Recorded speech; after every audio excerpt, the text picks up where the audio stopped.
네, 매주 금요일 이 시간 솔직담백한 두 전문가와 함께합니다. 동상이몽 돌직구 시간인데요.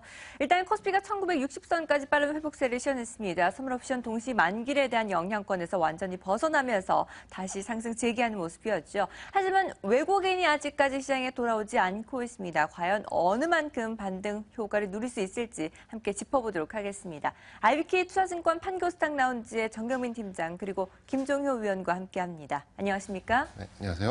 네. 일단 G2 국가를 중심으로 대외 변수가 여전히 팽배한 상황에서 외국인 매도 기준은 꾸준하게 이어지고 있습니다. 33거래 1일 추장 기간인데 그 직전까지 다가가고 있어요. 26거래일 연속 매도 우위를 시현하고 있는 외국인. 이 집 나간 외국인은 언제쯤 돌아올까요? 돌아올 기미는 보이고 있나요? 돌아올까 모르겠습니다. 기록을 세우지 않을까 좀 생각하고 있는데, 네. 지금 이 시점에서 자 이제 외국인은 다 팔았으니 이제 곧 돌아올 것입니다. 이렇게 말씀드린들 누가 믿으실지 모르겠습니다. 결론적으로 이제 올해 초와 같이 이제 구조적으로 달러를 원화로 바꿔서 한국 시장을 조 단위로 사는 그런 추세적인 움직임이 다시 나올 가능성은 매우 낮다 이렇게 좀 봐지고요. 여기서 강연이 아니기 때문에 여기서 이렇다 저렇다 말씀드리는 게 큰 의미는 없겠지만. 2000년 초 IT 버블 이후에 경제 지표들은 돈을 풀어서 만든 그런 효과가 상당히 컸기 때문에 이 숫자를 유지하기 위해서 더 큰 돈을 푸는 그런 것들의 연속이었는데 그 강도를 줄이겠다고 하니 모르긴 해도 옐런 의장도 향후 어떻게 될지 모를 겁니다. 즉 이미 신흥국들은 이제 억지로 만들어냈던 그런 경제 지표들, 그 뒷면에 이미 시작된 디플레이션 압력 이런 것들에서 자유로울 수 없다 이렇게 좀 봐지고요. 외국인이 한국 시장의 매력을 느끼고 또 주가 지수의 매력을 느끼면서 매수할 가능성은 따라서 크지 않다라고 봐지고 다만 일부 종목별 접근으로만 한국 시장을 바라볼 가능성이 높다. 이렇게 좀 결론을 내드리겠습니다.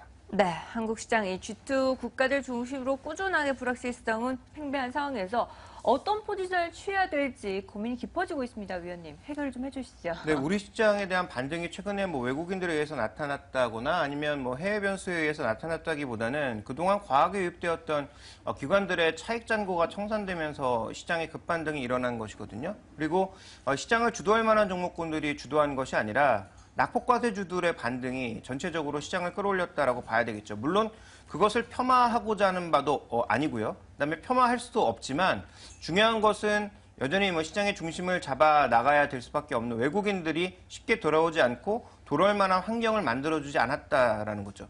그러니까 G2, 미국과 지금 중국과 관련된 우려, 그러니까 미국은 정책과 관련된 우려, 중국은 경기와 관련된 우려가 쉽사리 꺾이지 않고 있고요. 그다음에 조금 전에 언급드렸던 대로 브라질을 중심으로 하는 이머징 국가, 그게 우리나라는 아니지만 이머징 일부 국가에 대한 외국인들의 의심이 여전히 꺾이지 않은 상황입니다. 그러면 이머징 마켓에 투자하는 사람들의 입장에서 불안감은 여전히 이어지고 있다고 봐야 될 것 같고요.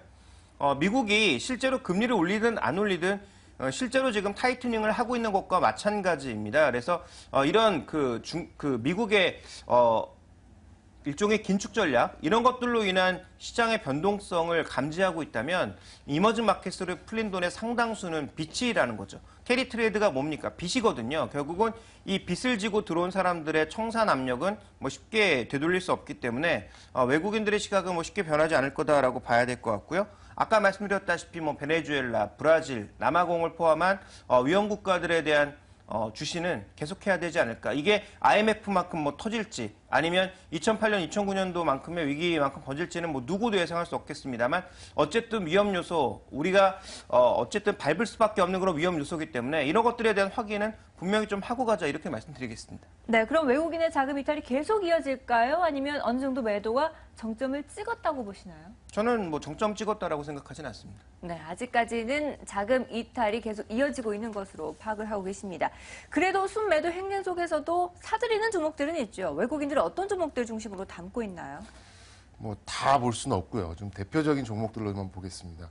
결론적으로 아직까지 외국인들은 제약 바이오 쪽에서 선별적인 매수가 좀 나오고 있습니다.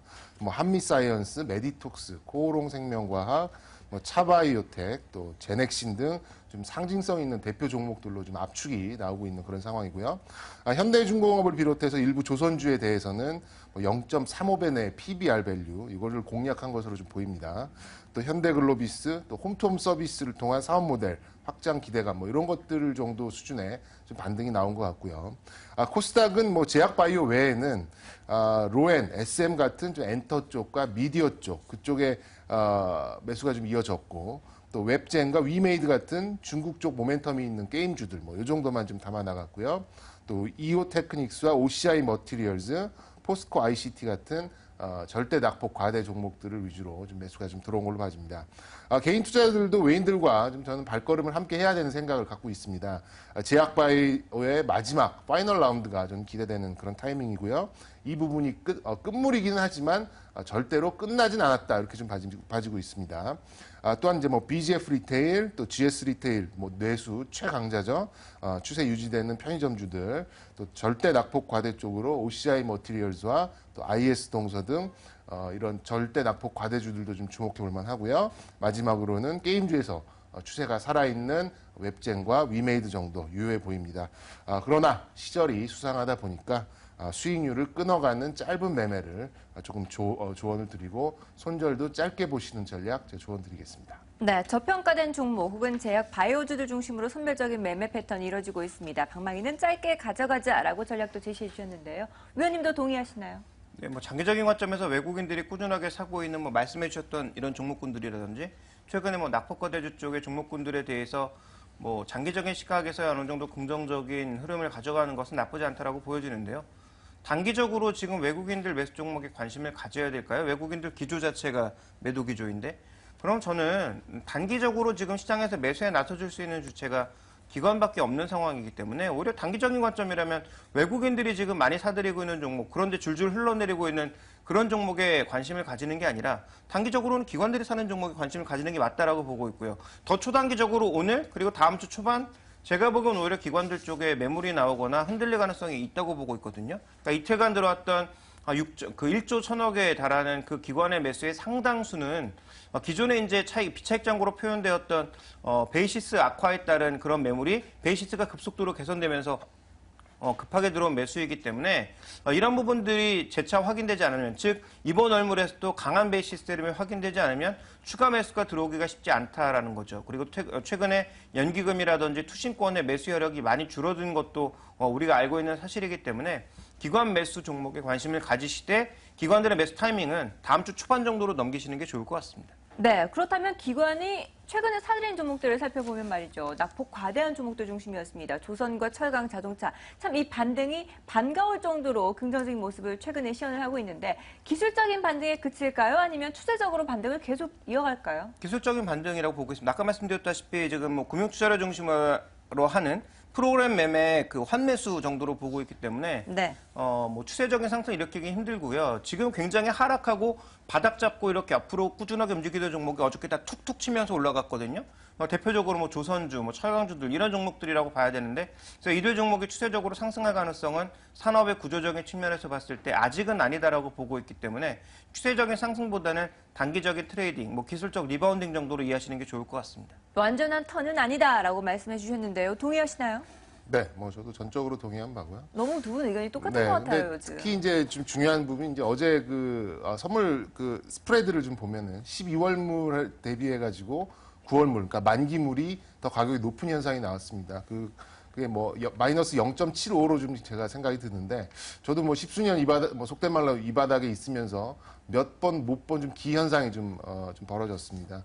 따라서 오늘 아니면 다음 주 초 정도 최소한 20에서 많게는 40포인트 정도는 좀 헛바람이 들어있다. 이렇게 좀 봐지겠고요. 그 부분, 좀 기관들이 훅 들어온 부분이 있기 때문에 그 부분이 어찌됐든 산술적으로 이론가에 맞는 시장을 만들어낼 가능성이 높기 때문에 지수에 좀 큰 기대를 하기는 좀 어렵습니다.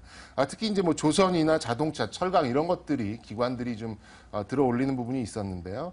조선업종은 아까 말씀드린 대로 PBR이 0.3, 0.4 아주 낮은 부분에서 약간 패시브적인 성격으로 좀 샀다고 봐지고요.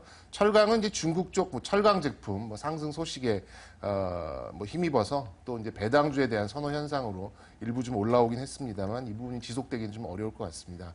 다만 좀 자동차는 엔화 약세의 좀 완화 여기에 따라서 매크로 플레이로 좀 봐야 될 것 같은데 뭐 또 개별적인 이슈로 뭐 아반떼와 스포티지 같은 좀 신차 효과 뭐 사전 계약이 좀 어마어마하다고 좀 들려오는데요.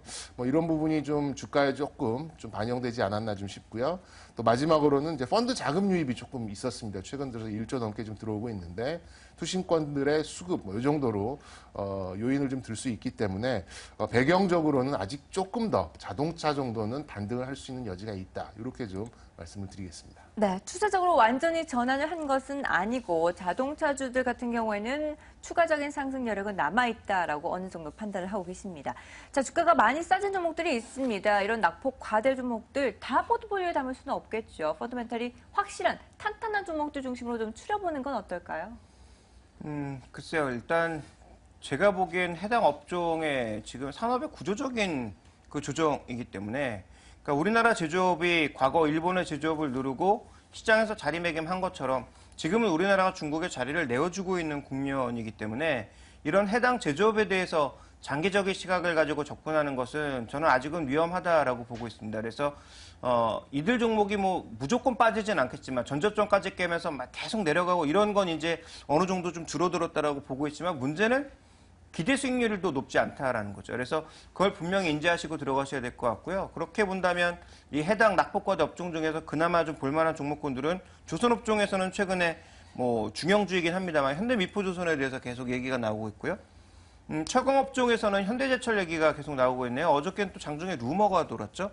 현대제철과 지금 대우조선해양이 만날 수 있지 않을까라는. 왜냐하면 대우조선해양이 워낙 뭐 주가가 많이 빠졌으니까 현대제철도 일감을 현대차와 나눠 가질 수 있는 하나의 대형사를 가질 수 있다라는 측면에서 뭔가 좀 얘기가 나오고 있다. 근데 이제 확정된 것은 아니고 아직까지 루머 상황에 불과하지만 이런 요인들이 또 진행되게 되면 과연 현대차에는 또 어떤 충격을 줄까? 이것도 좀 고민이 필요하죠. 또 마지막으로 이제 자동차 업종 내에서는 뭐 여러 가지 부품들이 있습니다만 중국 시장에서 3개월째 지금 자동차 판매는 탄력을 잃고 있는 모습이기 때문에 저는 완성차보다는 자동차의 구조적 변화에 뭐 몸담고 있는 DIC라고 하는 최근에 가장 추세가 좋은 자동차 부품주 정도가 괜찮지 않나 이렇게 보고 있습니다. 네, 자동차 부품주가 어느 정도 접근하기에 유효할 것으로 판단을 하고 계십니다. 자, 이렇게 종목군들을 추려주셨는데요. 팀장님도 좀 부탁드릴게요. 네, 뭐 지적하신 대로 뭐 주가가 많이 빠졌다고 해서 무조건 낙폭 과대가 아니죠. 뭐 실적 네. 부분이 좀 중요한데 3분기에 실적이 제대로 나오는 업종 사실상 거의 없을 겁니다. 그래요? 기대를 많이 하고 있지 않는데 기껏해야 달러 베이스로 결제를 하는 의류 업종 정도 또 이제 LG전자를 비롯해서 일부 가전 좀 실적이 좀 올라오는 것 같고요. 저는 뭐 그래서 이 실적은 멀고 수급은 가깝다라는 생각에서 수급에 조금 초점을 맞춰봤습니다. 개인적으로는 이제 화장품과 제약바이오 다시 한번 끝물에 재탕을 해먹을 거리는 있다 이렇게 좀 생각이 들고요. 또 최근에 추세가 살아있는 미디어와 엔터 이런 정도로 압축을 좀 해봤습니다. 화장품 대표 선수들이죠. LG생활건강 탑픽으로 하고 있고요. 대륙의 국모께서 지금 화장품으로 각광을 좀 받고 있습니다. 또 아모레퍼시픽, 코스맥스 딱 여기까지만 보도록 하겠고요. 제약바이오 업종은 뭐 한미사이언스, 휴원스, 코오롱생명과 메디톡스 수긍이 가는 정도만 압축을 해야 될 것 같고 엔터와 미디어 업종은 CJENM, 로엠, 또 로엔, 또 SM 이렇게 세 가지 정도로 압축에 압축을 더해서 접근을 하시는 것이 맞다. 이렇게 좀 접근을 해드리겠습니다. 네, 화장품과 제약, 바이오, 엔터, 미디어까지 아직까지 추가 상승 여력이 남아있는 종목군들 물론 많이 올라오긴 했습니다만 짧게 다시 한 번 더 대응이 가능할 것으로 판단을 하고 계십니다. 자, 이렇게 해서 시장 전체적인 흐름을 짚어봤습니다. 이번에는 팀장님의 유망주를 들어볼 차례인데요. 오랜만이네요. 그만큼 더 기대가 됩니다. 어떤 종목 들고 나오셨나요? 제가 좀 감이 많이 떨어져서 좀 심기일전해서 좀 가지고 왔는데 네. 더 좋은 비전 오늘 좀 준비를 해봤습니다. 네, 기대해 보도록 하죠. 예, 뭐 싼 주식인가 보면 뭐 아니고요. 그럼 비싼 주식을 추천하는가? 그것도 아닙니다. 그럼 뭐 장난치는 것도 아니면 뭐냐라고 하면 더 비싸질 수 있는 재료가 아주 많고 단기 낙폭이 크다는 이유로 좀 선정을 해봤습니다. 우선 동사는 기업의 뭐 ERP 또 뭐 세무회계 프로그램 뭐 이쪽에서 시작을 해서 이제는 클라우딩, 뭐 빅데이터, 뭐 데이터 저장까지 종합적인 IT 기업으로 성장을 했죠. 한국의 뭐 EMC라는 얘기를 듣고 있습니다. 2만 원 중반대에서 지금 19,000원대로 지금 하락을 했는데요. 시장의 하락과 함께 했다는 그런 얘기가 될 수 있겠습니다. 또 다른 이유는 뭐 이렇게 딱히 불거진 부분은 좀 없고요. 실적 컨센서스 충분히 달성 가능하고 기업의 특성상 4분기에 1년의 절반을 버는데 이미 3분기 예상 실적이 작년의 수준까지 거의 달성한 걸로 보입니다. 1만 원대부터 2만 원대까지 올라온 게 약 4개월 정도 걸렸는데 기관과 외인의 양매수에 힘입은 바가 큽니다. 최근 들어서 양 사이드에서 매도를 했나 보니까 그건 아니었고요. 외국인은 더 샀고 기관은 소폭 줄였는데 그거에 비해서 주가가 너무 많이 하락했다 이렇게 좀 볼 수 있겠습니다. 기존 비즈니스만으로도 해도 충분한 그 실적이 될 것 같고요. 독점적이라는 거 다들 아실 것 같고 수급적으로도 큰 변화 없이 양매수에 대한 스탠스가 지금 유지가 되고 있기 때문에 핀테크와 또 인터넷 은행이라는 호재가 더해진다면 뭐 저는 그런 스토리 부분도 다 접목이 될 거다 이렇게 좀 봐지고요. 매수가는 현재가 부근, 목표가는 내년 실적 20배 적용하는 수준인 8천억 기준으로 한 2만 4천 원 전고점 수준으로 말씀을 드리겠고 손절가는 따로 제시하지 않도록 하겠습니다. 네, 더존 비즈온 물론 많이 그동안 올라왔습니다. 하지만 여전히 추가 상승할 여력이 충분히 남아있다라고 평가를 내려주셨습니다. 목표가 2만 4천 원을 제시해 주셨는데요. 급격하게 많이 올라온 만큼 또 추락할 가능성도 염두에 둬야 될 텐데 어떻게 보시나요? 뭐 그런 가능성은 상대적으로 밸류에이션 높은 종목군들이 다 가지고 있는 약점이죠. 네. 제가 보고 있는 더존 비즈온의 가장 핵심은 결국 우리가 이제 빅데이터라든지 아니면 뭐 클라우드 같은 것들을 굉장히 많이 얘기했는데 실제로 우리나라에 이와 관련된 종목이 거의 없다라는 게 함정이죠. 근데 그나마 더존 비즈온이 갖고 있는 솔루션을 바탕으로 빅데이터나 클라우드를 활용할 수 있는 가장 유용한 종목 중에 하나라는 것은 분명히 주제할 만한 사실입니다. 그러면 이 종목의 의미는 뭐 주가의 등락 이런 부분은 앞서서 잘 설명해 주셨으니까 다른 것들을 떠나서 빅데이터 이쪽을 볼 수 있는 우리나라의 일종의 지표 종목이 되고 있다라는 것이거든요. 그러면 그것만으로도 충분히 의미가 있지 않나라고 보고 있고요. 그리고 이제 실적이 시장이 기대했던 것만큼만 따라와 준다면 아마도 높은 밸류에이션을 유지하는 데는 큰 무리는 없지 않을까라고 보고 있고 무엇보다 이 종목의 이제 주인이 누구인가를 잘 생각하셔서 그 주인이 팔고 있는지 사고 있는지 정도를 확인하시면 좋지 않을까 이 정도 말씀드리겠습니다. 네, 세 달 사이에 주가가 2배 이상 올라왔습니다. 많이 올라왔지만 충분히 상승 여력이 남아있는 것으로 확인을 했고요. 앞으로 수급 주체들의 흐름도 유심히 지켜보시기 바라겠습니다. 자, 이렇게 해서 더존 비존 유망주까지 확인을 해봤습니다. 두 분 인사드려야겠죠. IBK 투자증권 판교스탁 라운지의 정영민 팀장 그리고 김종효 위원과 함께했습니다. 말씀 감사합니다. 네, 고맙습니다.